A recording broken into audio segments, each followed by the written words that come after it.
I don't know if I said, but I do have a title suggestion, which is poking fun. I like it. You're welcome to that one. It's I said about doing an event called that, but I will never organise an event. So I could do it as a alternating with my water sports event, going for gold. But, Excellent stuff. Welcome to Don't Scare the Newbies, a podcast where we talk kink, raw and unfiltered. I'm Kirizal, a lifestyle submissive in a 24/7 dynamic who likes their kink heavy, intense and scary. And I'm S, kirizal dominant, who knows how to deliver all of the above. And today we have a guest. Mark is here to talk to us about sharps play. Hurrah! I was waiting for one of your one-liners. No, I know. We did not get one today, Mix. Couldn't think of one for today. get to the point. Get to the point. Oh, come on. Mark's going to take your job. Yeah, I'll just go. Much better co-host.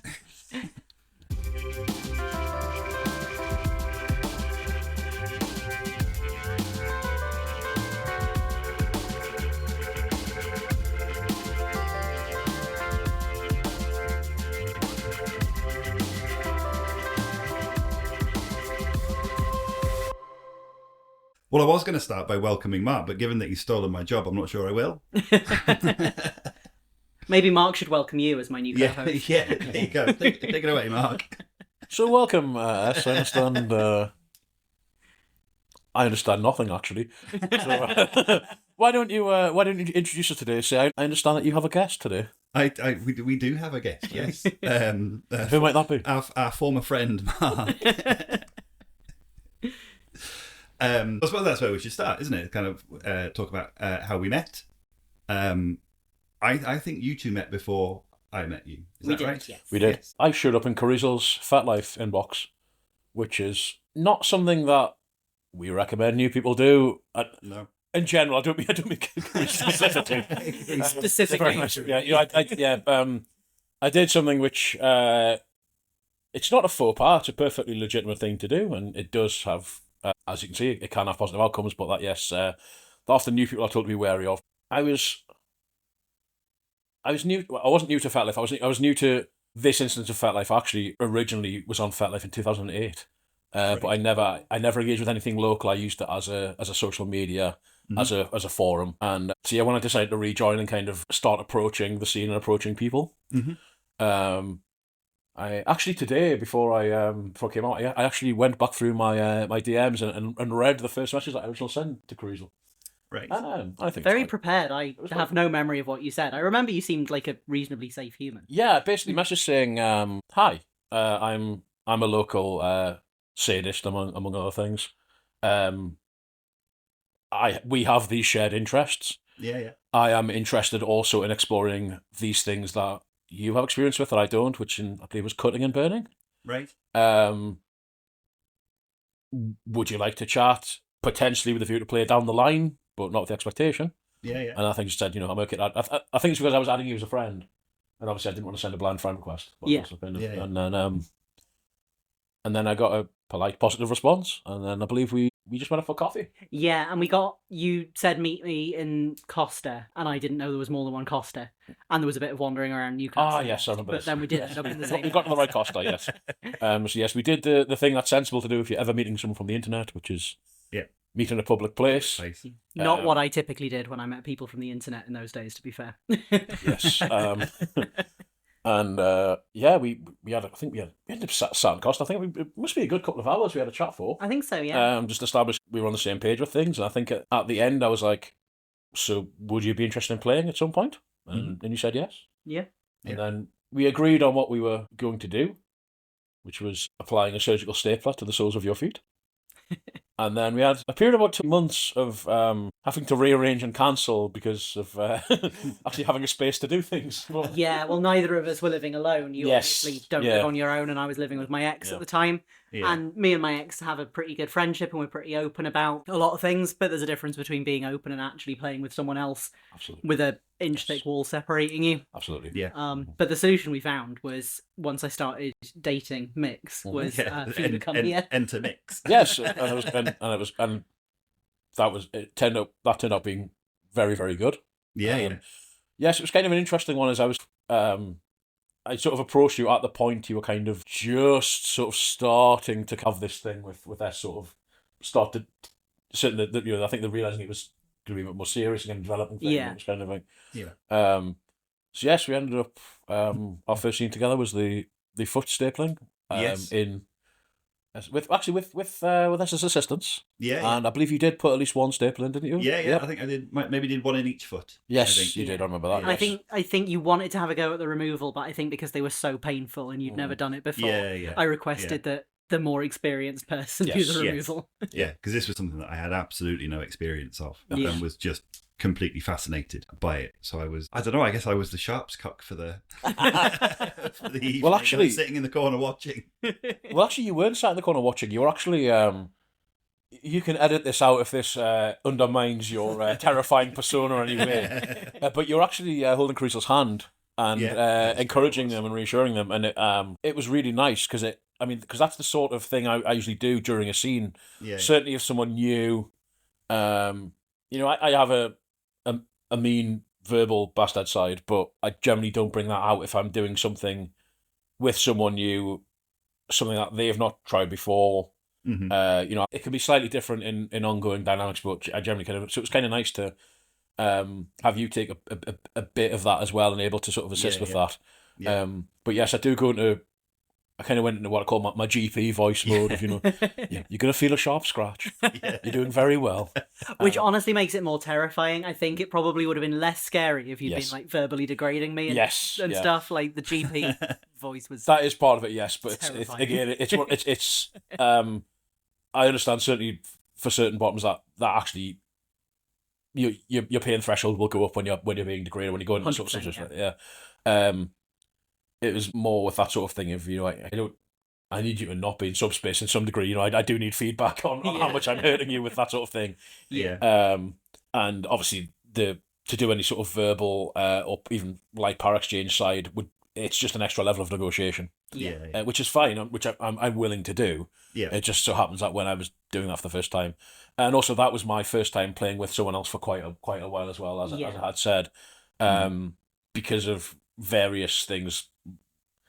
I don't know if anyone's heard of the COVID-19 pandemic. If anyone remembers that, I've heard some of the law. Yeah. So but even before that, I'd had some horrible spinal issues for a long time, so I'd been kind of I hadn't really done any play with anyone else for a while. I'd done some solo play. I was like, okay, I need to check that I can still do this stuff. So I tried a few staples on myself and a few needles on myself as well. I'd kind of checked, okay, yes, I still know how to do this. I did try one staple on my foot, so I knew. Now I'm diabetic, so I have to be very, very careful what happens to my feet. So I couldn't do more than one, but just so I knew roughly what it was going to be like, I did put one in my sole, and I was like, that's a bit rough, isn't it? And it was like, I thought I'd done a fair bit with staples. I hadn't and still have no experience with needles, but I'd done a lot with staples because my ex-partner was interested in sharps but had a phobia of needles, so we went for the staples. And I'd done what I thought was some pretty heavy stuff with staples, and I was like, yeah, staples are no bother. And then I found having them in my feet was very different. And it's permanently changed my relationship with staples as well, where now that's a much more intense form of play for me than it used to be, just purely because of the association. I'm so proud of that. I shouldn't be, but I'm so proud of that. I did traumatise you in a sense, and I don't mean that in a negative or a horror. And I don't want to sound glib about that, but I did kind of change my relationship too. I mean the thing with staples is sorry. I mean the thing with staples is they're I imagine we'll discuss the various forms of sharps play at some point, but we're talking about surgical staplers here. We're not talking about getting an office stapler. Although I'd be lying if I said I never messed about with one of those in my teens. These are medical staplers sterile staplers prepackaged for sealing wounds. The main difference is that whereas a normal stapler will just push straight down and bounce back up the staple, these they close inwards in a sort of pincer fashion. So they're not going deep into the skin. The one thing I like about them is that they're going to a set depth. It's not like with needles where you have to be careful how deep you're putting them. You're putting them on against you put it flat against the skin. Well, against the skin. You pull it goes in to its own set amount. And unless you're doing it somewhere very, very unwise, it's pretty low risk. You're not. It's not going to go in and deeply and cause a lot of damage. But that's sort of why I like torturing feet. I mean, I am a foot fetishist. I like being nice to feet as well. But there is also the thing of they're extremely sensitive. You know, they have all the nerve endings. Yeah. But they're relatively tough. Yeah. Certainly the soles of the feet are capital word relatively tough for the amount of pain you get. Yeah. Which is kind of why I've noticed that with other kinds of play as well. I really like having my feet caned, and I've never marked from it once, even taking it pretty hard. And even cigarette burns on the sole of the feet will rarely raise a blister, little red mark, and that's it. Which should tell you, like, some of the stuff I really like having done to my feet tells you how bad staples are, that I struggle with it, because I'll take canes on my feet all day very happily, but staples were quite something else. But I'm really proud I did it. But you did really well though, because it was like, wasn't it like 13 or 14 in each foot that you had? Oh, I don't know. I can't remember now. Should have looked this up. We should have done some fact checking before.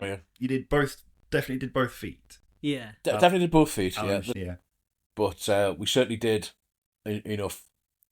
I think it was about 10 in each. I think we probably rounded it. I don't know. We can rounded it off at 10. We can look and see at some point. Fact check. I don't get BBC verify. But because obviously the thing with the staple is it's not like being hit with something. It stays. It lingers. The skin is under tension. Yeah. So it's not like a bad thing happens momentarily and then it's gone. It stays in. And it builds, and it until you take it out, and obviously taking it out can also be painful depending on how it's done. Yeah. So that's one of the fun sides of staples and needles, I suppose. Yeah. And the other really fun thing about that evening was you recorded it. I did, yes. For my sins, I'm also an experimental musician, and I actually borrowed quite a nice microphone from the university, and I got a nice recording of Kirizal's screams, and then I used those screams as source material for a harsh noise record. Yeah, and the artwork for that record is a photograph of the staples in the feet in question. Yeah. It's still available if anyone if there are any sonic masochists out there who want to enjoy. I've realised in hindsight we missed an opportunity for you to use that in the interrogation as one of the noises that you play in the room. You're right. It would have been a really interesting headfuck to use my own screams. Yeah. I probably still have the raw recordings as well. I probably do as well. Yeah, the raw screams, so that could be interesting. Right. Yeah. Next time. Yeah, there we go. That's the reason why we're going to do another interrogation. Yeah, you got to torture you with your own screams. Excellent. So you both know this about me, that if I begin a sentence with "you could," you're about to hear the worst thing imaginable. You could always, of course, do a scene where you play the scream on a loop, and you beat them until they can match the scream to your satisfaction. That is a great idea. And I mean to your satisfaction. So you decide if it's inappropriate, if they've got it matched enough. Kind of like a bit like, you know, was it SingStar on the PlayStation, where you sing at the microphone, it extract your pitch, and it would tell you if you're right or not. Do that with the recordings of your own screams. One of the things I always enjoy about when we hang out is it always seems to end up with Mark giving a horrible suggestion to mix for something. Yeah. Yes. I think one of my favourites is the suggestion you had of force feeding me cat food, making me throw up, and then making me eat it for a second time. At least. Is deeply unpleasant, and it's on my list of things I want to try. Still on the list.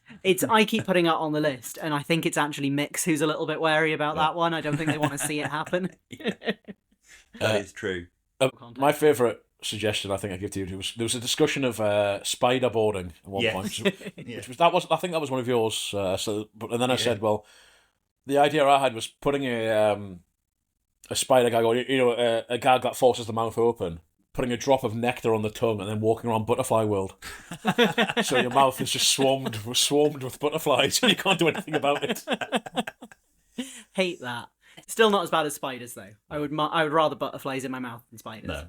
No, that's fair. But I do remember the conversation, the fairly in-depth conversation about, is it a small number of large spiders or a large number of very small spiders? You talking about weight. Yeah. That sort of thing. But it's always a fun little thing when we do kind of get together is usually at Munches, and we usually end up sitting on a table and coming up with those sort of suggestions. And then every now and again, you'll catch the face of somebody else around the table who's just completely horrified by what we're talking about. What I like is sometimes we end up at a munch. It's happened a few times where us usually myself and Marty, who I'll talk about in a moment, my play partner, and another couple are on the scene who are kind of more. So I think of you two as being the sort of the extreme sort of power exchange kind of people, and and the and obviously the pigeon as well, and then obviously myself and Marty do all the extreme sharps play and the the blood and the torture and things, and then there's another couple who do a lot of the extreme degradation things. They're into they play around with scat and things like that. Yeah. And a lot of sort of vomit play and things. It's almost like we have it's like the the sort of dream team of and we have a sort of conference of like a government meeting. So the Ministry of Degradation submits their report, and then the Ministry of Cleaning submits their report, and the Ministry of Control submits their report, and then we all discuss. It's great. And then like some newbie sits down at the table and is like, "Wait, is this what everyone's doing?" And it's like, "No, you don't have. You don't have to do this. No. It's fine. You don't even have to listen to it. But then you get the newbie who's like, "Wait, I can do this sort of thing." I don't like I found my people. Yes, we don't. The newbies aren't always scared. No, definitely. No, that is true. But I think it is just worth recognizing. You kind of talked about how you got how the two of you got in touch. You sent a message through FetLife, and usually you hear that and your kind of heart sinks a little bit. But actually, the way that you described it is kind of textbook. Yeah, it's kind of acting like a decent human being, being polite, going, "This is where we're." And reading profiles is key. I was actively seeking play partners at the time. I made it really clear on my profile. I was looking to play with a lot of people. I was open to meeting people I hadn't spoken to before. I was open to being approached online. Like, if someone's got that kind of stuff in their profile, it's absolutely fair enough to message them. It doesn't guarantee they're going to be interested, but at least they're open to being approached. If someone says on their profile, like, "Don't message me unless I've met you in person. I'm not accepting friend requests just now. Like, I'm just here to use it as social media. I'm not looking for anyone to play with." And then you message them with a picture of your dick going, "Do you want to suck it?" Like, that's not going to go over as well. There's a lot of different ways where different people are going to be looking for a different approach, and the quality of your message definitely matters. I think the on whatever the decent human being thing of just being polite and the hi, not hello bitch or hello, which would be also unusually gendered, but there's no hello slave or not hello goddess, hello mistress. It's like it's hello, hi, hope you're doing well. Kind of and then they're not you're equals until you say otherwise, until you agree otherwise. And specific. It's like not a blanket message to everyone. It's a specific message to, hey, I have read your profile. This, and this. Here are our shared interests. Yeah. And then but I also wouldn't kind of. I think I made sure in the message I said, would you like to chat, potentially with a view to playing? Rather than just being like, hey, let's. I just want to be platonic friends with you, and I just want to chat. It's like. Because then it just kind of seems like you're just going to try and transition it later on to something else. It's kind of like just be straight up, it's like, hey, I'm interested with a potential view to this, but and if you don't get a response back, fine, don't send a second message. Move on. Move on. With your life. If you get a rejection message back, which has happened to a lot, you say thank you for provided the response is polite, which. If your initial message is polite, it really should be. Even if it's a no thank you, is just okay, thank you. Yeah. Good. I wish you well in your endeavours. We don't I mean I do think kind of cold messaging on FetLife is probably one of the worst ways to find play partners, but it can happen. It can work. And if it's I mean, and obviously this was before, or this was maybe about the same time as I'd started going to some events. Right. Sort of munches and things, social events. But I'd also kind of very clearly set myself a thing of that I would not be approaching anyone for play at a social event. For a significant period of time, I was like very much set myself. I'm going here as a social thing.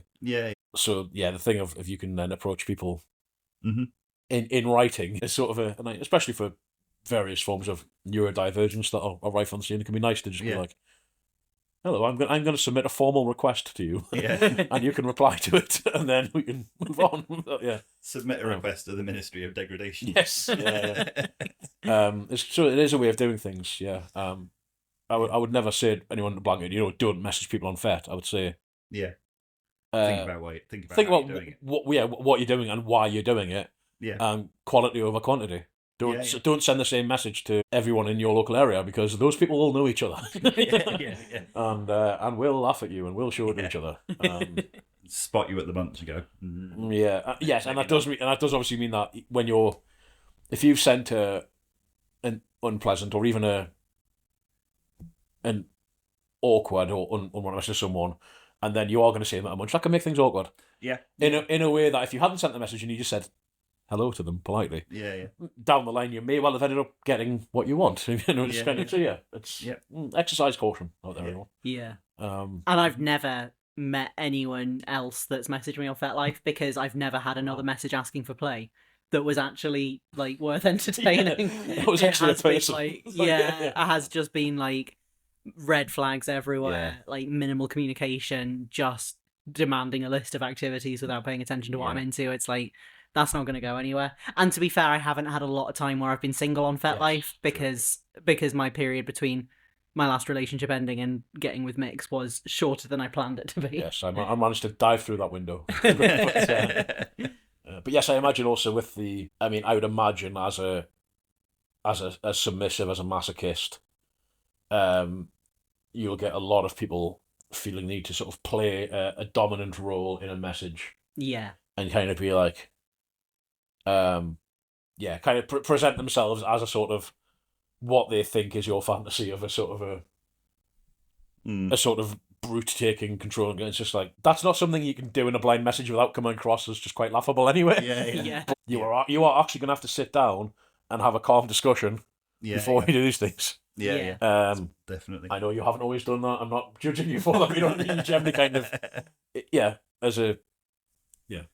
There's definitely been times I've jumped into things quickly, but I've still always very much been, we start this as equals. Yeah. Even if that period of negotiation is quite short and quite simple, it's still done as equals before you do anything else. Yeah.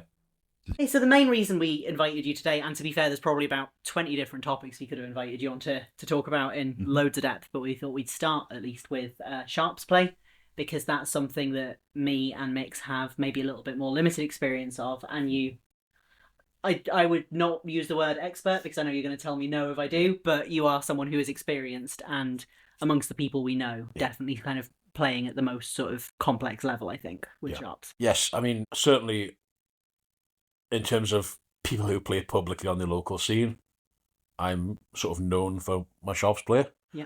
Again, yes, I'm not an expert. As I always say, I know my level. I play to my level. I do all I can to expand the level. I take whatever education I can. But yeah, it kind of has become my most prominent kink, that something that people see of me, and kind of something that I do with my play partner Marty. It's kind of the main thing we do. So it's kind of what I'm known for in the scene, I think, because the venue in the northeast that events are held at never used to allow needle play. Yeah. And then they started allowing needle play with organizer authorization. Yeah. But didn't advertise that. Yeah. So I came along new on the scene and being like, I wonder if I'm allowed to do needle play, and found out afresh. Whereas obviously everyone who'd been on the scene for years kind of assumed they weren't allowed to do it. Yeah. So I think that's partly why I kind of... And I have seen other people doing it at events recently, which is absolutely fantastic. I love to see that. I think more of it. And yes, it's become what I'm known for. And obviously with my play partner Marty, I've met my match in terms of this sort of thing. We really do kind of like to explore and sort of push these things with one another. Yeah. The way it often works with Marty is I come up with an idea as a joke, and she replies, "Let's do it, you coward." That sounds familiar. And then, I feel like there's a very similar vibe with how you and Marty make each other worse, and how me and Mix do. And then sometimes there'll be a 2-month period of me saying, "Are you sure you want to do this? Are you sure you want to do this?" And it's, "Yes, do it, you coward." And then I do it, and it's good. You'll absolutely hear Motti saying that as well. Yeah, I feel like I possibly have heard Motti say that. Yeah, probably. So we've talked a little bit about, like, we touched on staples, you've mentioned needles a couple of times. What does sharps play cover for you? What sort of counts as sharps? So for me, and yeah, I guess broadly, anything that is a sharp point or edge, breaking the skin, I would say. Yep. So yes, needle play, staples, and then blades. In the past year, I've started doing some scalpel play, cutting with scalpels, medical scalpels, which isn't something I've done before. In the distant past, I'd done some probably quite unwise knife play. I think many people have the same story. But yes, kind of not discovered, but was in a position to start exploring scalpel play about a year or so ago. Right. And we've done some more of that since then. Yeah. And I've become a big fan of that. So yes, those are the sort of the three branches of it that, it's needles, staples, and scalpels are the sort of the three that I explore. Yeah. You could do, people do fantastic things with knives. There's no reason why a knife is less safe than a scalpel necessarily if you have the right precautions. It's as much a matter of personal taste and preference, actually, that I like using it, a scalpel. And in the UK, there's some very heavy restrictions legally around knives. I know a lot of BDSM falls into a slightly questionable legal area anyway, but particularly once you start buying things that are classed as illegal weapons, you're getting into a really dodgy zone. Yes, I mean you can get suitable. I believe you can still get suitable knives that are legal to own. The amount of things that are rapidly being made illegal by this government, I don't know how long that'll stand for. I don't know anyone who plays with zombie knives, but if you do, keep them hidden because they just got made illegal, I think. And and obviously certainly not something you can take to a venue. Whereas a sealed, I mean, our local venue does not allow scalpel play. I do not expect them to allow scalpel play. I do have to go further afield to do that. That's fine. But yes, certainly in the unlikely event you get stopped and searched or everything, it's a sealed sterile scalpel is not going to be easy to explain. No, but easier to explain than a hunting knife or what have you. Yeah. So yeah, there is that side of it as well. But I do see some wonderful things on Fed done with knives. And power to you, enjoy. But I like the precision of a scalpel. Yeah. I like that having something very, very tiny. A tiny blade that can do so much. Yeah. It's fascinating as well. I've done some scalpel play in the past, and because they're so small and so sharp, it doesn't bleed straight away. And then watching it gradually come up. Yes, the bloom, as we call it. Yeah. Yes. I mean, sometimes with a scalpel cut, you have maybe a minute before the blood fully hits the surface. Yeah. You just think, it's a tiny white line that just very slowly fills in, and it's gorgeous. Yeah. That was a sigh of aesthetic appreciation. I'm not being horny here. It's fine. We had we had Tom and Kay from Insert here over a little while ago to record, and because of Tom being an exhibitionist, he was getting quite excited at the thought of having quite a large audience. I think kept talking about things getting him off. It was great. He's a pervert, that lad. Shout out, Tom, if you're listening. Absolutely love you, mate. The things that you do with sharps, the needles, the staples, the blades, how did you get into that? Is that something you've always been interested in? Yeah, so I mean, like I say, I've in my younger days done some unwise things with knives. So during my young explorations, used to enjoy putting an office stapler just on my hand for masochistic pleasure. So yeah, the act of I've always had a thing for the act of stapling has always been kind of exciting to me. That you press it and then it's in and there's a noise. It's been exciting. Yeah. Sort of in my, I guess first time I did anything like sort of more formally, sensibly needle was when we did some needle play. Probably in my mid-20s, I had a partner. We explored a bit of just getting some medical needles, surgical needles, not particularly big ones, but big enough to have fun, and then just putting them in each other and enjoying it. And I was like, I enjoyed this. Yeah, so that was something I enjoyed. Also, it's something I'd wanted to explore more of, and also the staplers as well. We'd got a hold of one of those and had a bit of fun with. yeah, it's only really since I've kind of come onto the local kink scene and found my people in a way, and certainly found one specific person who brings out me that I've really explored and kind of pushed that further. Yeah, more complicated scenes, much bigger needles. Putting them in some really interesting places as well. Finding very, very nasty places to put them. I mean, if you want to know about kind of, I guess, talking about why I like them, or the part of it I like, I'm not so much a sort of decorative sharps player. I can appreciate it, and I've done a few things with patterns. Yeah. But I'm not someone who's into doing very precise needle placement and in sort of patterns. I'm about at least the sensation, if not the pain. I mean, it's not always painful. You can use a very small needle in a certain place. It's not necessarily going to be pain as such. It can be quite a meditative sensation, but yeah, and I like the penetration. I like the act of penetrating skin is really powerful to me. Yeah. That sort of both as a top and a bottom, that porousness. The idea that the body is not this discrete thing that's shut off from the outside world. That you're actually porous with the outside world. Yeah. And you kind of have. We're all covered in orifices.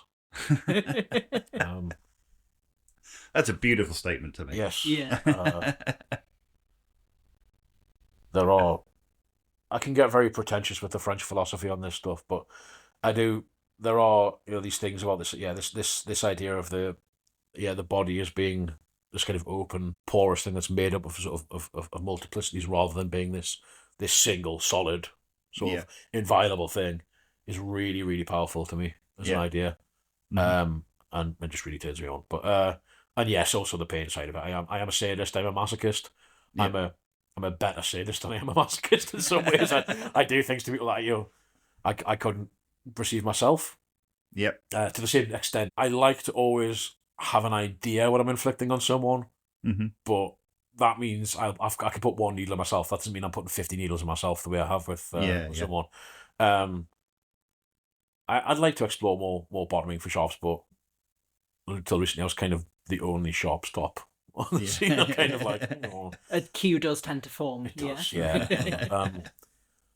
I must train. I must for completely non-selfish reasons. I must train some more sharp for the good of the community. For the good of the community, yes. Yeah, absolutely. Oh, yeah. I mean, I've had. Yeah, I did. I've had at, I believe, at one of the Femdom events, I had a play partner of mine. What was it we did? It was. So I had my penis and scrotum had staples in them, which were attached with cable ties and other staples to my thighs and sort of stomach. So I sort of spread out, and then I think it was 6 needles placed into my my foreskin and scrotum. Wow. So I have had these things done. Yeah, I mean, you were saying you're not as much of a masochist as you are a sadist. That sounds like some pretty good masochism. Yeah, but they were only like 21, 22 gauge. They weren't big needles compared to some of the stuff I've done. It's kind of 6 little needles in your penis is fine. My standards, yeah. I mean, fine. Yeah. So I'm not, I'm not saying I'm not a masochist. But I'm just, I have the privilege of having the wonderful play partner, Marty, who can both take a lot and is always wanting to try more. Yeah. And we do feed off each other wonderfully. Yeah. But yeah, so you have needles and staples in genitals, feet, under fingernails and toenails. It's been our thing recently. Which is we were at an event where you were doing that, and it's the only time I've had to walk away and not watch one of your scenes. It's like, it's impressive. I love it for you, but I'm not going to look at that. Yeah, you're getting into like actual medieval torture. It's quite interesting. I don't know where we go from there. I did it actually for many what we called our pay anniversary scene. So the 1 year anniversary was playing. We did it was some relatively small needles under the fingernails. I mean, when they're going under your fingernails, there's no such thing as a small needle, okay? The tiniest needles are going to be these are about 23s. Actually, I think about 23, 24, so they're not even tiny. For context, with needle, the bigger the number, the smaller the needle. It's gauge. Yeah. So I think about 22, 23 gauge I was putting under her nails. And then I did some 18 gauge, I believe, which is quite a bit larger, in the back of her hand. Kind of crossing the back of her hand. Right. Kind of weaving in and out. Yeah. I did hit a vein. We did get more blood than we wanted. Yeah. it stopped bleeding. It was fine. It was never in danger in that sense. You as long as they stop bleeding, it's fine. Stay away from the arteries, but kind of.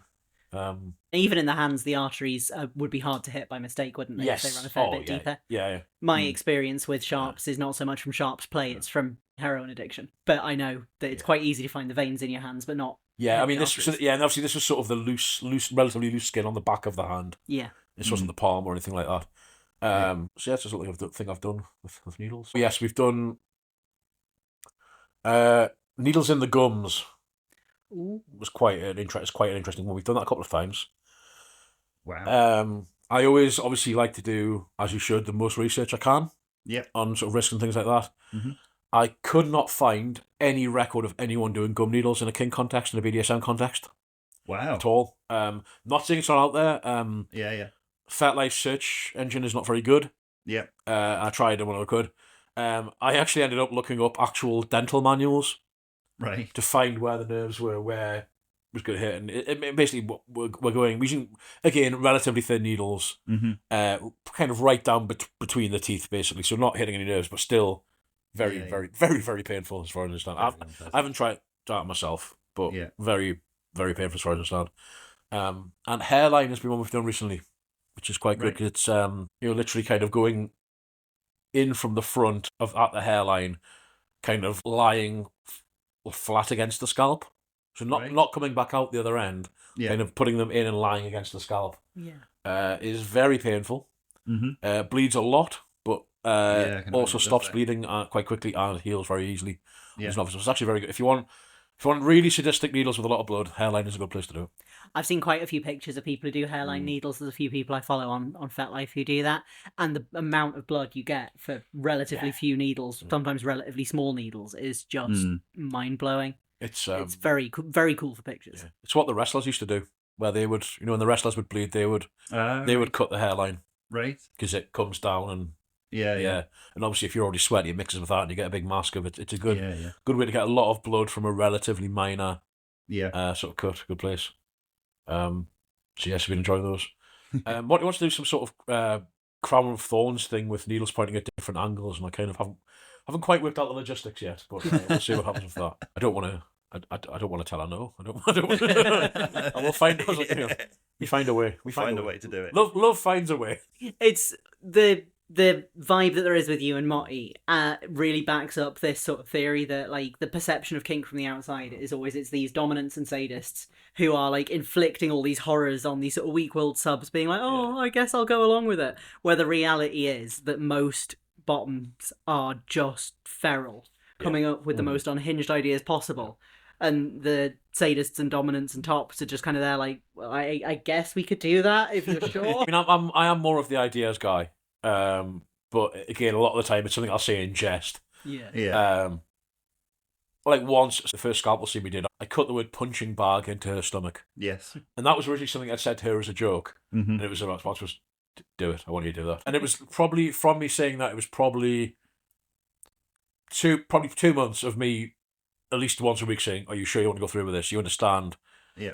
I'm not planning to scar you with this. It should heal, but we can never guarantee it won't be permanent. Yeah. Are you sure you're happy walking on with that on you? Yeah. And it was a repeated enthusiastic yes.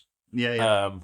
And as it turns out, we've actually ended up going over it since then. So if you want, I mean, I don't think we're going over it again. It's starting to fade now, but yes. So it was certainly something I just wanted to do. But yes, there's a lot of that, and yeah, it's a beautiful collaboration that we have. Yeah. And I do have things that she says no to, and it's kind of crazy because I'm like, oh my god, so you are actually enthusiastically saying yes to the horrible shit I do to you. It's very wild. I'm like, oh wow, yeah. So I mean, I never thought I was coercing her in any way, but there's always a concern of like, is she? They really want to do this? Or are they trying to impress me? Or are they trying to? I don't think I'm manipulating her in any way. Is it just a case of is this a sort of a proxy self-harm thing? Is this is it just a wanting to impress me or not knowing? And then and this is something we had to build up to a lot, which usually, okay, actually no, like this is actually like something someone really, really wants to be doing with me. Yeah. And really wants me having done it. And it's beautiful, it's wonderful. Yeah. And she's an absolute fantastic angel. think it was always like really reassuring when people are able to verbalize boundaries in that way.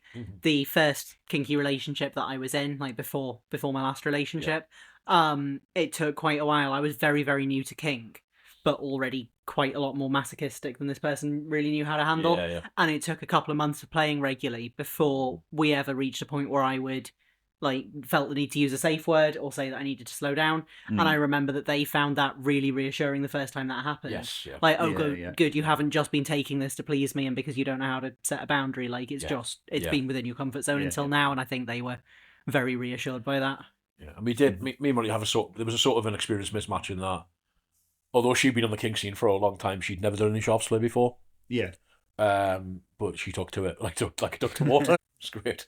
It's very impressive, the stuff that you two do. It's beautiful. It's one of those areas of kink where, like, I would like to explore a little bit more of sharps, but I already know I will never be doing the stuff you two do, and I don't need to. Like, I think that's one of the great things in kink is when you learn to let go of this, like, need to try to compete or be like, oh, I'm the hardest at this. Like, I know I will never do the stuff that you two do, and I'm very happy to just watch it from a few feet away. Yes, but there are people certainly on Fairlife who I feel that about. It's always good to have that person. Yeah. It's always good to have someone that way you can just be like, well, I never do that. But I'm kind of have the same thing with you guys with your DS stuff, which again, I mean, I'm not doing any really active DS at the moment. It's not my side of things generally. Yeah. But it's also just nice to say, okay, cool. There's a thing out here that I don't have to compete with, or I don't even have to do, which is like to know that, like, there's always someone out there doing more new. It's like, and it's never, there's never. It's what I was saying about, the ministries table of kind of thing of like, you're always going to be more extreme than them on that, but they're going to be more extreme than you on that. And it's going to, even if you do have a competitive thing, you're never going to get it all the way. And it's like, it's not the point, but like, but it's nice to you can sit there and say, oh, it's not a competition. It's like, well, of course it isn't, but we all have that urge. We all have that sort of internalized. It's a normal thing to do. It's like, but it's nice to be able to say, okay, I'm never going to be able to do that. Although you do sometimes say, don't you? It's not, kink isn't a competition unless I'm winning. Well, yes, obviously when I'm winning, it is. But there's a thing of sort of competition with yourself and seeing how far you can push yourself and what you do, and kind of certainly we always like to try new things and see what we can do. Yeah. Although we're intruding on your territory, kirizal, because we're starting to look at burning stuff. I encourage this. We need more people doing burning. Yes. Yes, definitely. Good fun. Yes, I did find myself Googling the other day. Will a butane torch set off a fire or not? Did you find out the answer? It shouldn't. It shouldn't. It shouldn't. Unless it catches hair. But, oh yes, the plan is to apply it to skin. Not for any great length of time, but kind of. I'll be interesting to find out how she does with that. I've not used a blowtorch, but I have had a lighter, directly with flame applied to my skin, and I really like burns, but I found that rough. I think we're going to try that as well first. It's kind of I know she's had cigarette burns. Yeah. Okay, but we're going to try with a lighter. But it's the blowtorch is as much for aesthetic as the actual pain. Yeah. I don't necessarily intend to be, I don't want to be causing great third degree burns. I don't want to be holding on for a great length of time. Yeah. But kind of be able to sort of have it as a nice blue flame as well. Lovely blue flame. So, but so we'll see if that actually happens. I don't want to commit to that happening. So but we'll see. That's fair. How do you learn this stuff? Like stuff you've been describing there about kind of the using a butane torch and stuff like that. I can't imagine there are many resources about how to do that safely. So how have you learned the skills that you've got in sharps play? Yeah, well, I mean, I certainly haven't for a butane torch. I don't think there are ways of doing it safely. So it's kind of just be quick. There are a lot more resources online now than there were when I first dabbled around with sharps play. When I first did sort of needles and things, I'm putting aside the sort of knife play stuff which was literally just cutting one another with a knife without any real regard for aseptic technique or wound care or anything like that. That's not something I'd like to really talk about as being worth learning from, other than as a negative example. Yeah, many years ago now, with my partner first did any sort of needle play with, I don't think we even found any or many kink specific resources. Right. It was, I think we may have even seen photos of people have done needle play. I must say here, my my long-term memory isn't the best. And you are talking, 12 years ago at least, yeah. Yeah. I think we actually just looked at the medical stuff of how do you give an injection? And we just figured, well, it's going to be pretty similar if you're putting it. If you've got to clean that bit of skin, I assume you've got to clean the bit where it's coming out the other end. Yeah. And we were right. I mean, it's fine. It's fine. Yeah. We worked it out. But yeah, I mean, nowadays there are so many great resources all over FET. There are even standalone kink education, even relatively mainstream kink education resources I see. Yeah. Usually have a bit about certainly at least about needle play. Yeah. About the basics of your aseptic technique and how best to do things. And yeah. It's one of those kinks that almost has just a little bit of crossover into the mainstream because of piercers doing like artistic play piercing for photo shoots. That was where I first sort of encountered it, was when I was getting a lot of body modification done. Yes. I knew a lot of people who had a play piercing done by a professional piercer for a photo shoot. Yes. And it wasn't in a kink context, but technique and knowledge-wise, it tends to be very similar. Yeah. Yeah. Because it's also the kind of thing that's hard to practice without doing it on a person, I suppose, isn't it?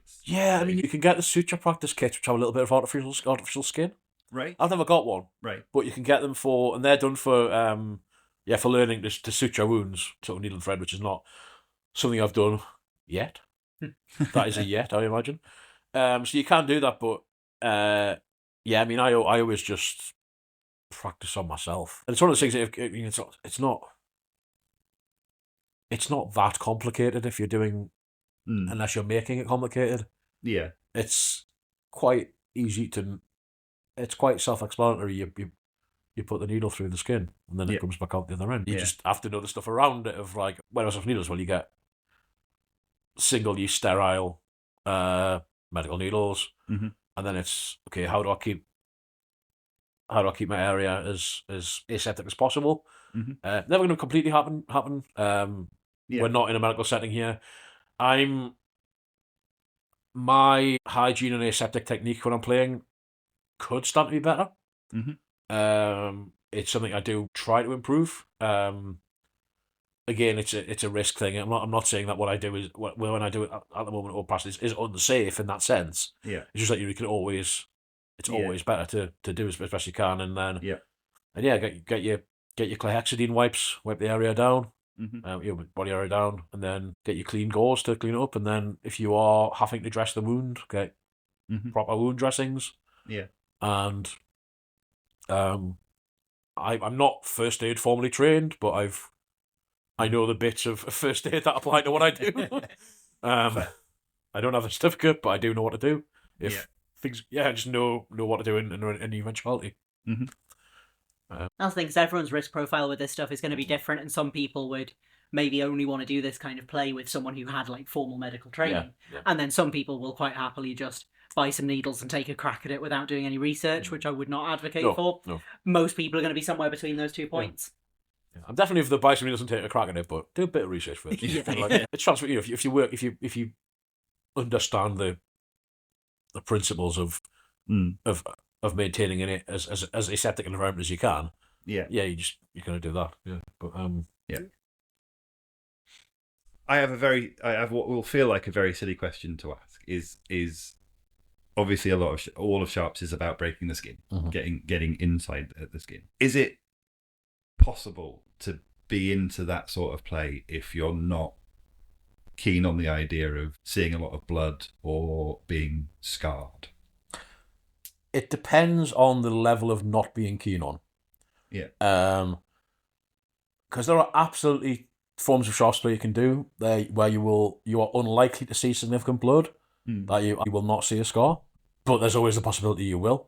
Yeah. So if you have a phobia of seeing, if you're someone who will faint at the sight of blood, you probably shouldn't be a Sharps top. Yeah. You can be a Sharps bottom and look away. Yeah. That's but you probably shouldn't. Yeah. It's sort of like, we can be disgusting on this podcast. Yeah. We can. It's like if you're going to get into anal play. Yeah. And you're going to absolutely freak out and lose your mind if some shit shows up. Yeah. You know what I mean? It's like, at the end of the day, I always say, you're intruding on poop's domain. Poop is not intruding on your domain. If you're doing Sharps, you're intruding on blood's domain. You've got to be at least able to handle it if blood shows up. Yeah. Scarring, you can absolutely almost certainly, never see, you almost certainly avoid, especially if you're doing things like staples. Yeah. If you put a staple in the top of your arm,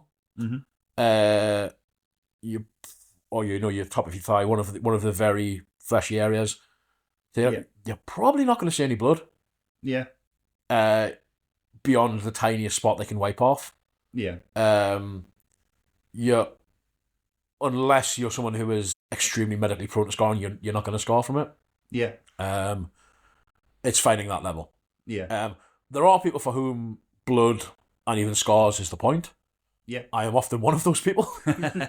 Marty is certainly one of those people, especially when it comes to scars. Right. She loves being marked. It's a big part of how she, I'm not going to speak for her, but how she operates in these things. It's a big part of it is bearing the marks of the thing, of what's happened, the souvenir and kind of living with the scar. And that's part of why we took the scalpels so well, because that is leaving a mark that will remain and will change over time, and you kind of have something there. Yeah. So if you love blood and scars, absolutely get the Sharps play. I'd say unless it's something that's going to be an absolutely debilitating to the point where you cannot do a scene safely. Yeah. If you still want to experience Sharps play, there are absolutely ways of doing it, and that is basically if you're doing needles, use the highest gauge needle you can, the smallest needles you can. Stay relatively close to the surface. I found I don't know if this is truly scientific, but I see there tends to be a bit of a trade-off with needles where the closer you stay to the surface, the more it's going to hurt. Right. But there's less blood. Yeah. I guess if you're getting more of the needle in contact with nerve endings. Yeah. Whereas if you go in deeper, you're going past and then back through. But you'll get a bit less pain but a bit more blood if you're going deeper. Right. And when I say deeper here, we're talking millimeters. We're not, Yeah. it's not going to. Digging it. But that does seem, in my experience, that tends to be the sort of trade-off. Right. So yeah, if you're wanting sensation and avoiding blood, stay close to the surface. Yeah. That makes so much sense because it's similar to the balance with burns, where the greater the thickness of the burn, the less pain you get. Yeah. But the more scarring you get and the more tissue damage. Yeah, totally. So like first and second degree burns are incredibly painful. Yeah. Third degree burns almost completely painless. Yeah. But they make a real mess of your skin. Damage. Yeah.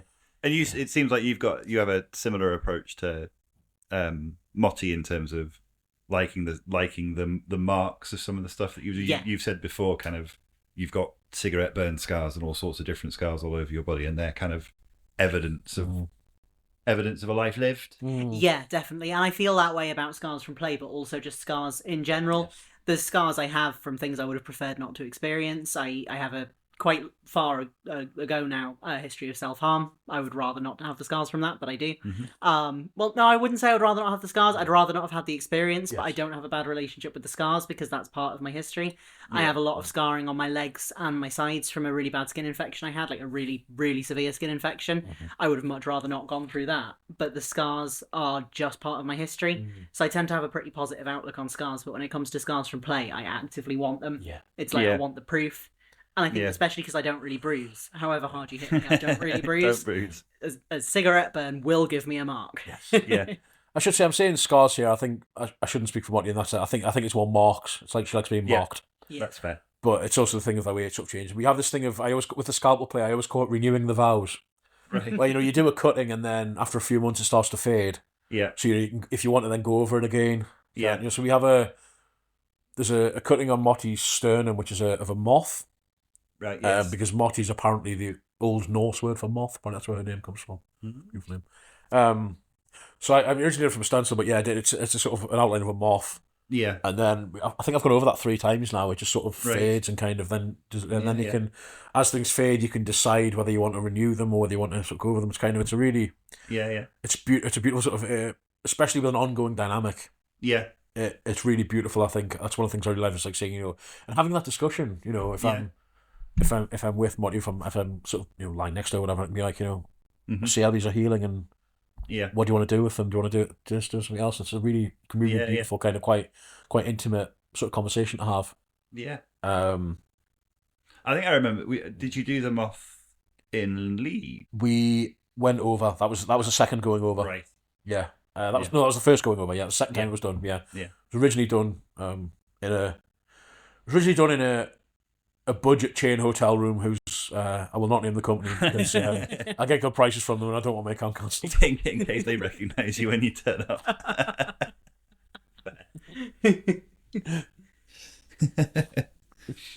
What's your perspective on like blood and scarring?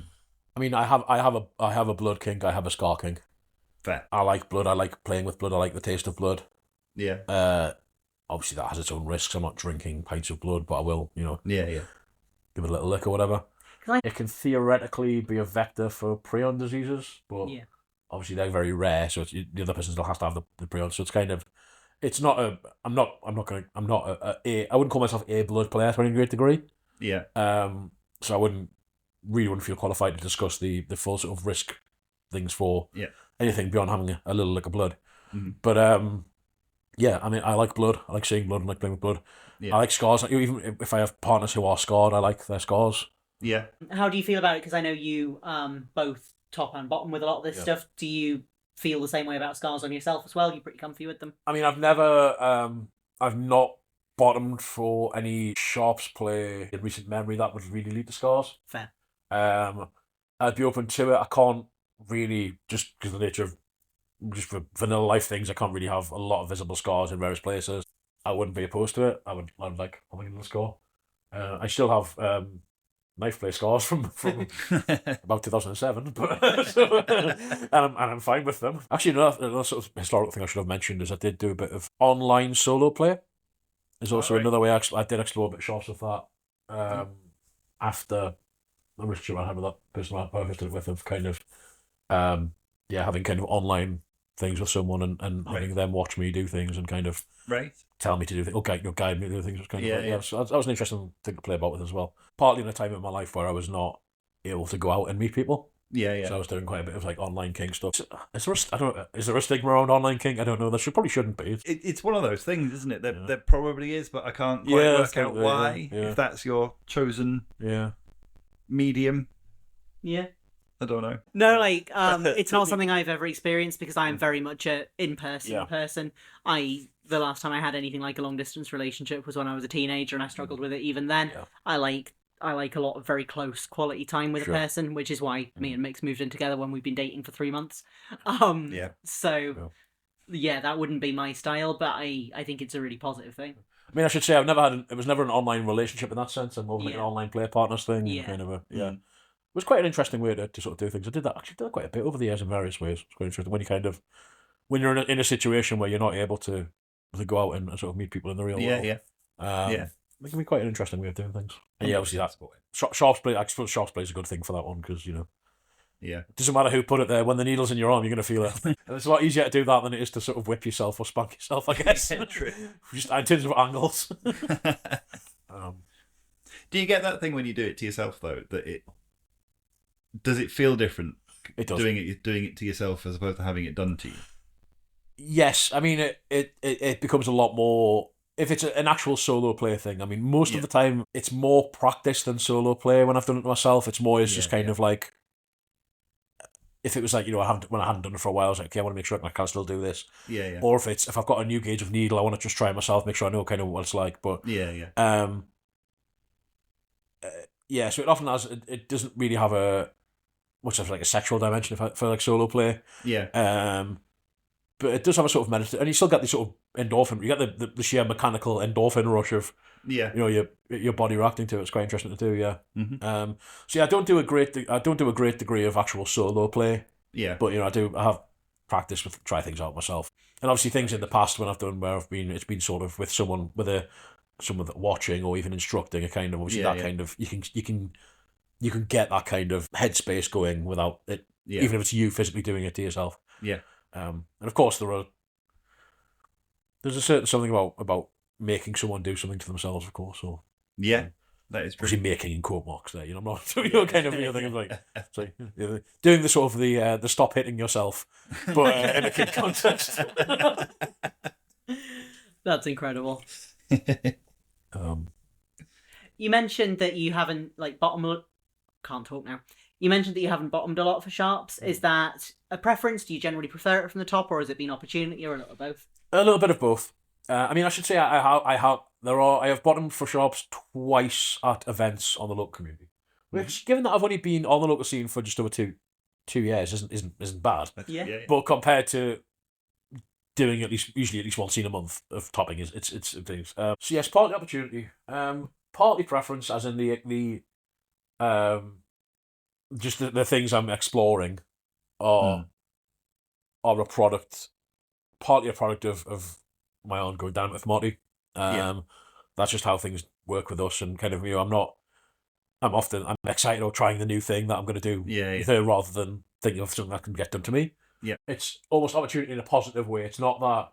It's less not having the opportunity to bottom. It's having so many opportunities to top in a really wonderful way. That's just kind of where my focus has gone. That makes sense. Rather than anything else. Yeah. And is that similar for other kinks with you as well, where you tend to like things from both the top or the bottom, or are there some things that really only fit in one box for you? I can't really think of anything that I don't at least have some on both sides with. Yeah. There's kinks I'm exploring or starting to explore that. So, for instance, me and another play partner we're discussing and working towards doing some scat play. Yeah. Mm-hmm.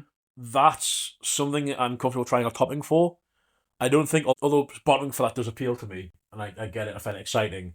I don't think I have the ability to necessarily try bottoming for it. So it's more. I think but it's more practicalities than desire for a lot of things. And there are kingside practices at top that I can't do as a bottom. For instance, I sounded someone recently, which was it was at their request, and I thought, yeah, I'll give that a go, and I really enjoyed it. Mm-hmm. That's not something I could bottom for. Yeah. I can't really think of anything else where everything else will be a matter of degree. Yeah. Like, I can do something, but I can't do it to the same extent that I can. Yeah. I'm always really interested when I talk to switches, because I can't, my brain can't wrap its head around it. Like, I'm not a switch at all, so I can't imagine doing most of the things I like done to me to someone else. I would just freak out. So it's really interesting to hear the different ways that manifests for people. Yeah, I mean, there's a few sides to it. I mean, there's certain things out where it's almost like I don't mind which side of it I'm on. I like it's almost about creating a scene as a creative act, as a set. No, not in the sense that I'm not that I'm detached from it. Yeah, but it's more just like I want this thing to happen, and I don't mind which part is me, which part someone else. I mean, I don't like the word switch, but that's just me being a pain in the arse. No, that's completely valid. Sorry, what? I don't mind the word switch. As in, I don't. It's not that I'm offended or I reject the word switch. I don't like the binary nature of it. The idea that it is a switch. I think my topping informs my bottoming, which informs my topping. It's dialectical in some ways. Yeah, that's why I don't actually. I mean, I just like that. I think on FET I have my identity just as pervert. I take my role as pervert. It kind of is what I'm going to do. Yeah. So yeah, I like the sort of the broadness of that, but I like and I like the idea that I sort of can form a network of connections with different people. Yeah. In different ways. There are people that I switch with, there are people that I don't switch with. So, Marty won't top me. Yeah. And obviously I have Natasha, who's Goddess Natasha, who is I'm a devotee or a worshipper of her, is how we say it. But right. I don't, other than maybe a couple of very limited service top things, I don't, it's kind of a thing. But there are people that I can sort of switch with the same person. It doesn't. Yeah. It's for me. It's very much about making a connection with the person and having whatever develops between us be its thing. Mm-hmm. So yeah, it really depends on the person and things like that. But yeah, so I have kind of various relations or relationships or dynamics or just relations with people and let them develop as they are. Do you have a favourite kink from the top and a favourite kink from the bottom? Just being nosy. From the top, probably is probably sharps in the broadest sense, and particularly scalpels. Yep. I mean, I've not had a scalpel done on myself beyond a very small trial on myself. I've not bottomed for that. Mm-hmm. I'm not averse to bottoming for that, but I haven't bottomed for that. Yeah. But I love that position of like, not even the position of, I don't mean control over the person. I mean like control over the kind of the very fine, focused attention to pay to someone and kind of having someone as a canvas is beautiful for me. For bottoming, probably foot worship. Yeah. I mean, I like having my feet worshipped. I do it, but for me, when I top for foot stuff, it's more of a degradation thing because I have really nasty feet, and I cultivate really nasty feet. I don't know if your listeners even want to hear about the infamous sock scene where so Star, who one I play with, is an absolute beautiful degenerate little pig, absolutely wonderful. We did a scene where basically for the week, was it 10 days before the event, I wore the same pair of socks every day. Mm-hmm. And then for about 3 or 4 days beforehand, I started coming in one of the socks and wearing them. And it was unpleasant for me to wear that sock. Yeah. At one point, I thought I was in very real danger of getting trench foot from my own cum, which would have been rough. Yes. And then we had a scene so this was an event at the local thing where we allow where sexual play and nudity is allowed throughout the venue. Yeah. So we basically were sat on the sofa in the sort of social area as people were entering, and I had her sort of lying on the floor naked, sort of masturbating with my feet on her face, sock feet on her face, and then she had to guess which sock was the one that had the cum. Right. And she guessed correctly. Excellent. Well done. For which she was not rewarded. Oh no. She was punished for being a slut who recognises the smell of cum. And then she said, "But I just chose which one smelled worse." I didn't. Like, no. So the trick was there was never going to be a reward there. It was always punishment. Punishment. That's incredible. So yeah, it's like I kind of like as a sort of body worship and degradation type top, which is like, I mean, this is a big tangent, but as a sort of fat person, as a fat and hairy man, as someone with a body that is not doesn't adhere to sort of conventional beauty standards. I mean, a lot of people find me attractive. I know plenty of people find me attractive. I don't have issues around my body. Yeah, but I like appealing to the being monstrous. Yeah, I like the idea of being this sort of grotesque, stinking body and sort of imposing that on someone and having someone who's not against their will, but who's maybe not enjoying it completely, but who was still kind of doing licking stinky feet, licking my arse or whatever. Yeah. I really get into that kind of being the sort of monstrous sort of figure. It's quite interesting to me in that way. Yeah. So any of you monster fuckers out there want the real deal, you come and let me know. I don't know what it says about me that the only part of that scene that sounds like a bad time is the part where you had to put a wet sock on. It was my least favourite part. I mean, I let it dry a bit, but it was still just like, I was like, oh. Yeah. I have issues with socks. I have difficulties with wearing socks at all. I can only wear fluffy socks. Like, before I discovered how much better I feel in fluffy socks, putting socks on every day was genuinely upsetting to me.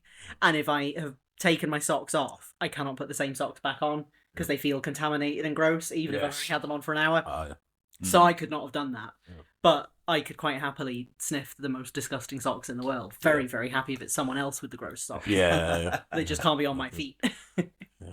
And I guess I would have enjoyed it on the side of that, but I like yeah, I like feet anyway. I'm trying to decide whether I would be willing to walk around with a cum sock on for 3 days. I don't recommend it. I really don't recommend it. I really like properly disgusting feet, and Mix doesn't have bad enough hygiene to really participate in that. Yeah. They'll sometimes go a day without a shower, and that's always a really exciting day for me when that happens, but I can't get anything worse than that out of them, sadly. No. Yeah, I mean, I have okay hygiene, but I'm willing to make sacrifices sometimes for a particular scene. Yeah. I think there's been a couple of times when I've kind of extended it a little bit for your benefit. And then there was Kendall calling. Yeah. Yes. Where I couldn't shower for 3 days because we were in a fucking field. Yeah, great. That was a good time. Yeah, when we came back from Kendall calling, you let me have a thorough investigate of your feet before you got cleaned up. Yeah. And the trainers that I'd been wearing. And, Yeah. Yeah, I have the experience where everyone's saying they have nasty feet, and I'm just like, no, you don't. I was like, checking these out, and I was like, so I don't have big toenails on my toes. I had them removed when I was younger because I can grow toenails. So they kind of look a bit like Mother Teresa, I always say. Sort of little wrinkled kind of thing. Cut that. So yeah, I like inflicting those on people who want to have things inflicted on them. Sorry, I know we're going to cut it out, but I can't stop laughing about Mother Toes looking like Mother Teresa. You can leave it in if you want. I think she's not going to sue, is she? No, she's not going to send her lawyers after us. So you've talked a little bit about sort of how you learned some of the knowledge that you have about keeping things safe. What kind of stuff do you go into negotiations looking to discuss with people for shops? Okay, so I'm going to speak mostly as a top, because certainly with all these sort of, certainly for pickup, well, yeah, I guess I've done sort of quite simple pickup play as a shop top. I will basically just ask people straight up, do you have any bloodborne pathogens that we know of? If they say yes, that doesn't mean you can't play. It just means obviously you have to really start with how careful you are and have that into your risk profile. Mm-hmm. I know there are people who can do sharps play who have bloodborne illnesses. I'm not saying that's a barrier to doing it. Yeah. I'm saying it's something that whoever you're playing with needs to be needs to have informed consent on. I would say. Do they have a history do they have a history of fainting at the doctor? That's usually how I phrase it. Do you have a known reaction to sort of needles in any sort of way? Yeah. And then just on the day, things that, have you eaten? Are you well hydrated? Are you, kind of, it's just the basic things of like sort of just vetting a person. And this is for when I'm going to do a very simple, if someone has come to me who had an event and been like, I want to try having needles for the first time, which is generally going to mean I'm going to put a few very small needles in the top of an arm somewhere, or into the top of a thigh. Mm-hmm. So this is the very like the basic vetting of are you someone who I'm okay doing sharps play in general with at whatever sort of level. If it's anything beyond that, if it's anything beyond them saying I've never done this before, I want to try it, that then obviously is okay. What have you done before? How did you react to it? And then your general negotiations of what can I and can't I call you? I mean, I generally wouldn't be bringing sort of degradation into it, but even just do you want me to say good girl when you're doing a good job? Do you want me not to say good? Do you want me good boy? Do you want you kind of just that sort of general thing? And then it's more a case I would then get them to vet me in a certain way. By which, and I don't mean I don't mean telling them to ask questions. I would then demonstrate, just basically, it's almost like demonstrating your vetting with the vetting you want to be asked to someone. So sit them down, show them my kit. Talk them through the process of, this is how you go. Do you prefer to sit up? I guess I'd ask do you want to sit up or lie down? This is how I'm going to do this. This is how I'm going to clean your skin, and then I would basically just talk through the actual process. Because that's if nothing else. If one, it's to reassure them of what is going to happen. It's getting consent on what's going to happen. Which certainly, unless it's playing with someone like Marty's slightly different. We have a slightly different way of sort of consent. But if it's someone new, I want to get explicit consent for everything that's going to happen to them. Even if that is, I'm going to wipe your leg with this wipe. You know what I mean? I'd rather every step is going to happen to them so they can say yes or no, because then they can say, actually, can I do it myself? I don't want you doing that to me. Which hasn't happened, but it's certainly a perfectly legitimate thing to happen if you just so take through every step of what everything is, what I'm going to do, what to do afterwards. There'll then be a vetting question of, do you know what infection looks like? Do you know what to do if this happens? Are you comfortable going to A&E if you have to? It's highly unlikely anything I'd be doing at that sort of stage is going to, even if it gets slightly infected, is going to lead to a hospital visit. But I do need to know that someone is willing to and have that hospital visit if they have to. You know what I mean? You don't want to end up in a position where you're trying to talk them into going to hospital. Exactly. Or get sepsis or something. I just don't want that. It's not even about protecting myself in any way. I don't want that to happen. If I like you enough to spend needles on you, which cost about 10 pence, but that's not the point. You know what I mean? If I'm going to expand my time and resources on you, I like you enough to not want you to die of sepsis. I know it's a low bar, but I do care about you to that degree.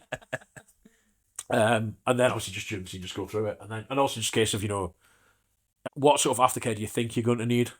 Because if it is just a case of I'm going to drop you a message tomorrow, check you're okay. I'll make sure everything's cleaned up and check you're okay. If you want to sit and cuddle with me afterwards, that's absolutely fine. I'm more willing to do that, but I also don't like expecting that either. And that's not something I would usually need off a very simple sort of taster scene. But if they do, I'm happy to provide it. It is something I definitely need when I'm doing horrible sadistic things to Molly. But so on both sides, just general. I'm trying to focus on the things that are sort of specific to Sharps playing rather than sort of broader.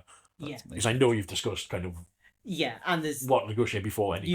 We could talk all night about what goes into good negotiation, but sort of the specific things that you do to Sharps. Because I've seen you do that at events when we've been at events together. I've seen you doing those kind of taster sessions, and I think it's the way that you go about it is really good because you really make everything clear, but also because you're so transparent about everything, I think it really opens up making people comfortable to ask you questions.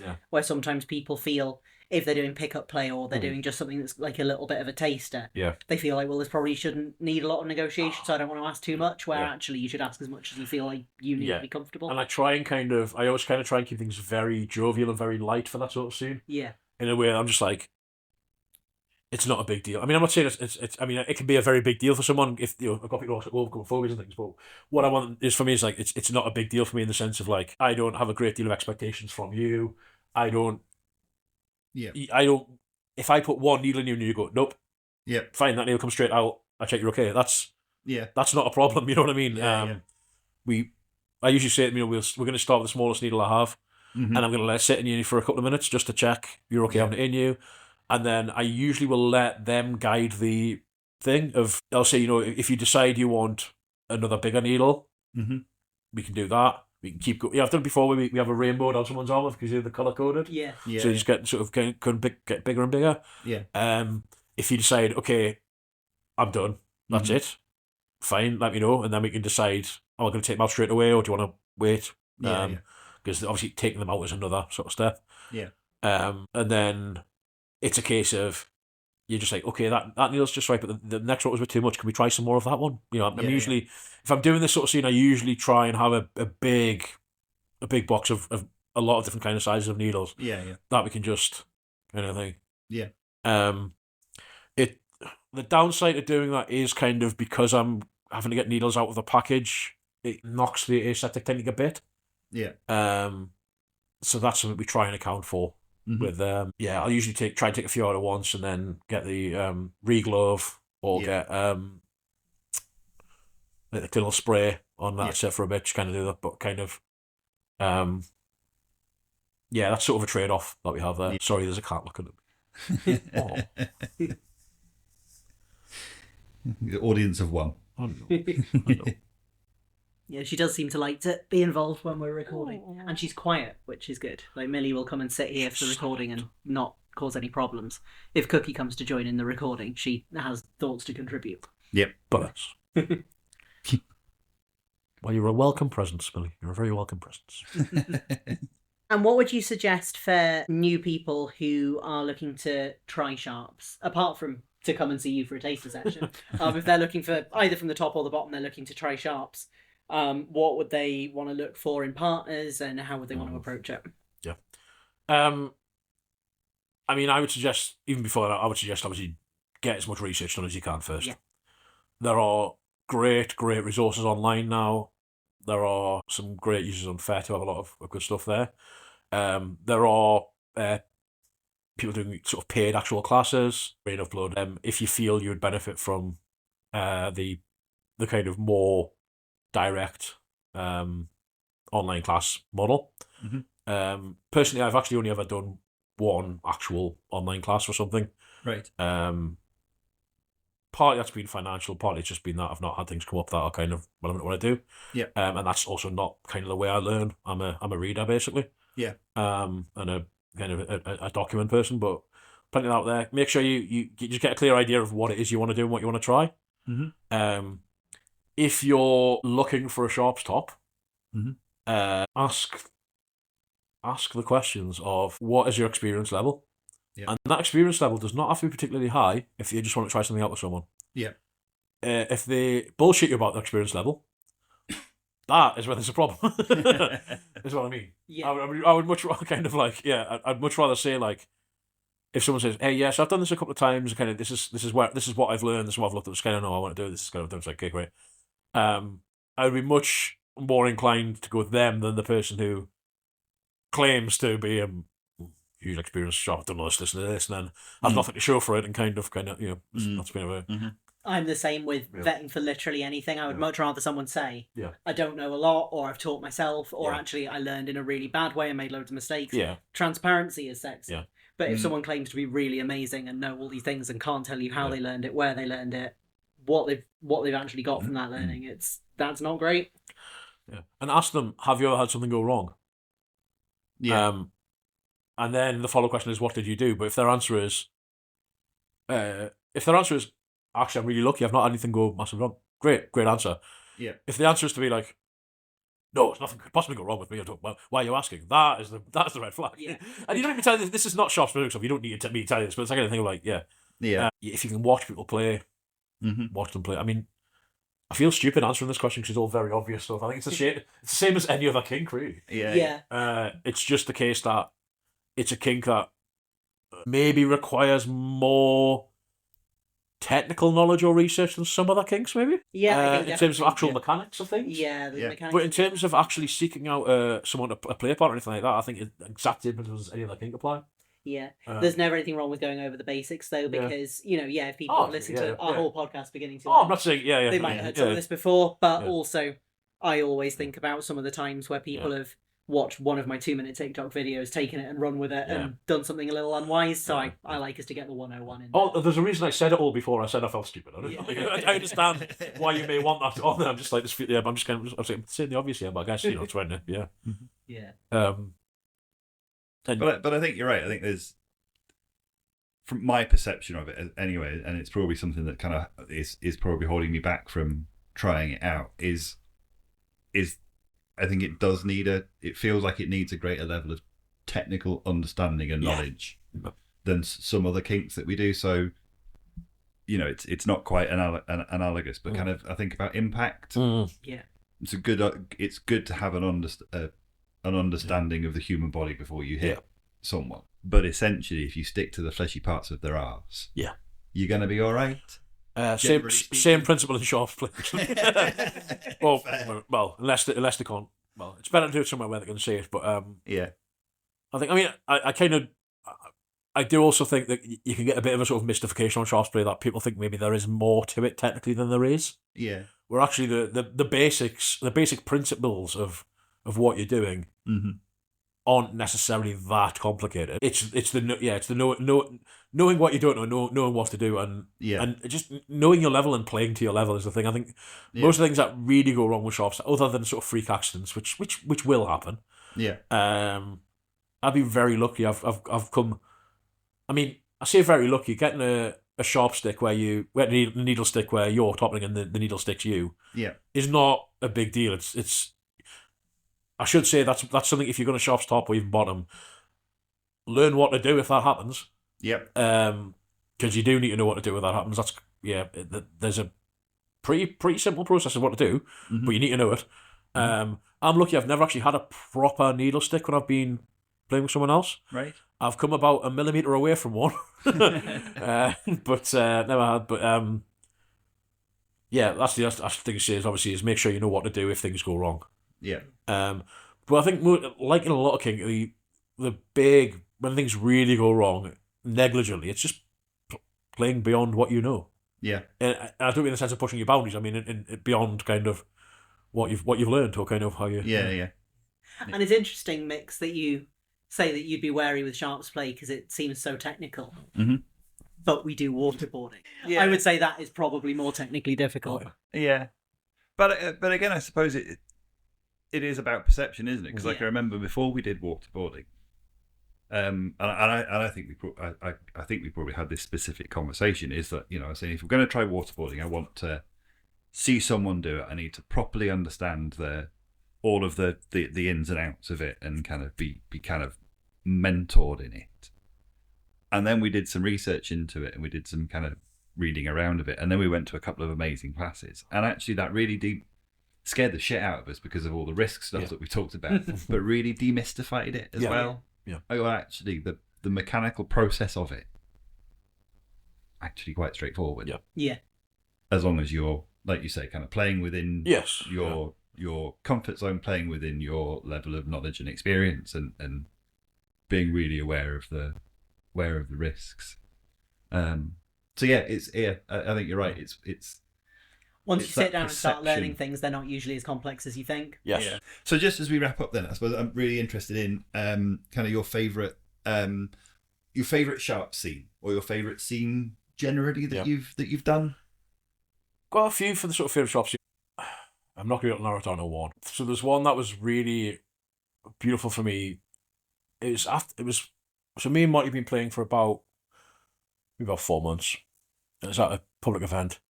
And it was when we got comfortable enough with each other, we were kind of moving away from a very simple, strict, laid out consent model of, I'm going to do this, in this order. Yeah.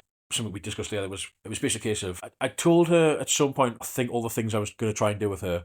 Yeah. But what we basically started seeing, I said, I'm going to put you into this form of bondage, which I'll discuss in a sec. And then I have a few things I'm going to try and do with you. Mm-hmm. I don't expect you to get through them all. We're going to play to red. Yeah. Which is a legitimate thing to do, just saying, like, you just call red when you've had enough, and we'll end the scene, and that's it. Yeah. That's it. So what the scene consisted of, we basically did a hog tie position. Right. But, I mean, I should say I don't do rope. Rope is a soft limit for me. Right. The idea of tying knots just fills me with dread. So, we had staples. I actually got the metal rings of key rings that you attach that key ring to. Yeah. I stapled some of those to Monty's scalp, the back of her hands, and the soles of her feet. Right. And then with her on her stomach and arms and legs back, I attached them together with it was fishing line. Right. So she was essentially in a hog tie position, but what was holding her in position was the tension of the staple in her skin on her hands, scalp, and feet. Mm-hmm. Apparently the scalp, top of the scalp actually wasn't very painful. I know, apparently, but the feet definitely were. Mm-hmm. I had her in that position, and then so this was at an event with an audience, so we had actually invited some of our friends to come and try. We put staples into her shins. Oof. So we covered her shins in staples, all of her shins, and I then beat over the staples with the shambok, which is a very painful rubber whip. That's incredibly mean. It is one of the most evil things I've ever made. So we did that, and then I also put some. I don't think they were 18 there. No, they had pink caps, so 20 something. Yeah. Anyway, I put some needles through her toes. Not through the toenails, but actually through the sort of like pad of the toe. Yeah. Out and through. Yeah. Sort of very painful. And I put some 16 gauge needles, which are basically the biggest medical needles you can get. Hypodermic needles. Piercing needles go bigger, but for medical, the biggest I've ever seen is 16 gauge, quite thick. Mm-hmm. Some of those in her arm. Right. Her arms as they were held back. Mm-hmm. And obviously at that point I was like, I've run out of moves. You've taken everything. I was like, oh wow. And that was when I knew I was dealing with someone very special. Yeah, that's fair. Yeah. That's not to say she wasn't special if she hadn't taken all that, but it was just kind of like, yeah. It's like I literally had all this stuff planned. I was like, it's gonna work through what we can, and like, yeah, but yeah, she took it all. She loved it, and I was like, wow, okay, I like this girl. Yeah. That is really amazing, isn't it?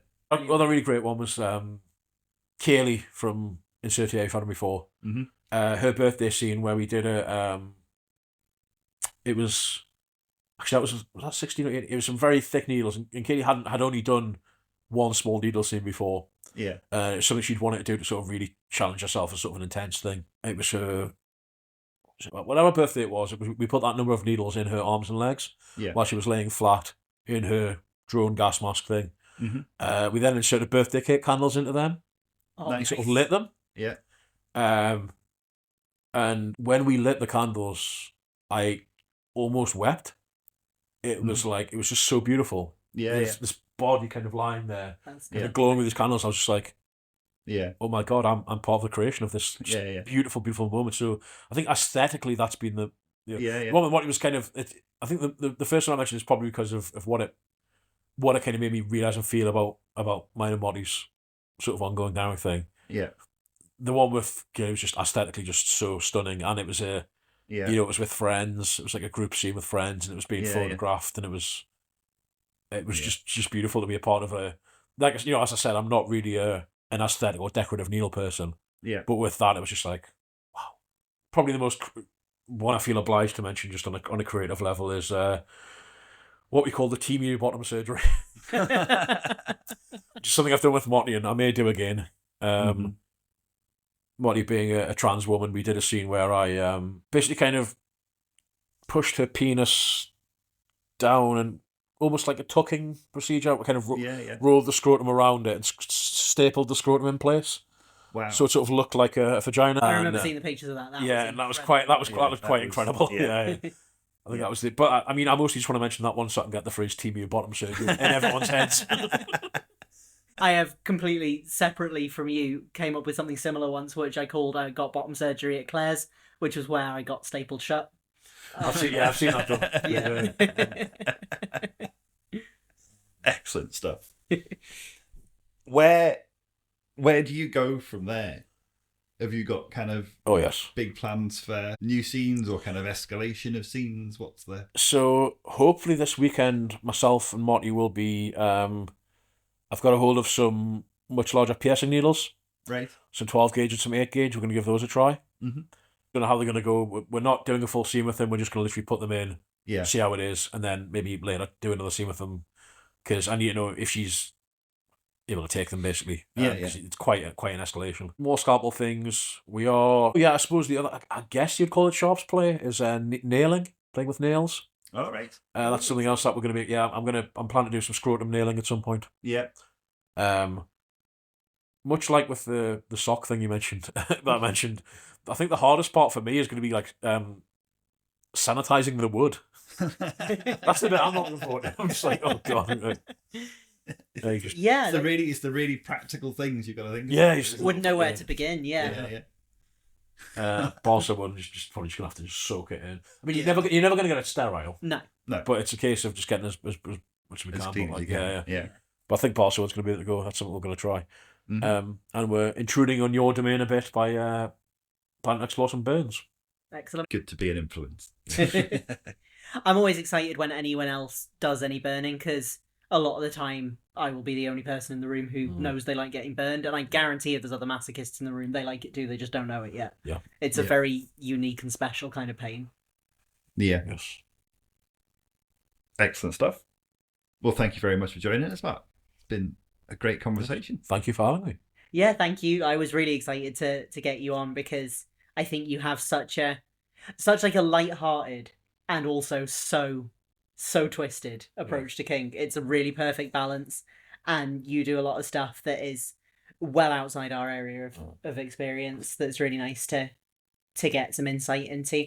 I think particularly there's a lot of people who listen to our podcast who aren't really part of the kink world. They're maybe sort of just setting out on that journey themselves, or they're not sure it's for them and they're just interested to learn about how other people live. So getting a perspective like yours is something that's really special to get to share. So thank you.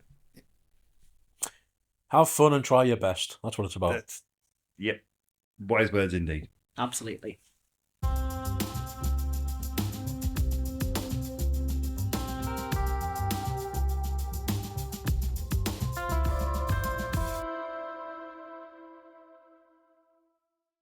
Thanks for listening to this week's episode of Don't Scare the Newbies. You can support us on Patreon for a whole extra episode every month, and head to kirizal.com for my blog and links to everywhere else you can follow me. See you next time.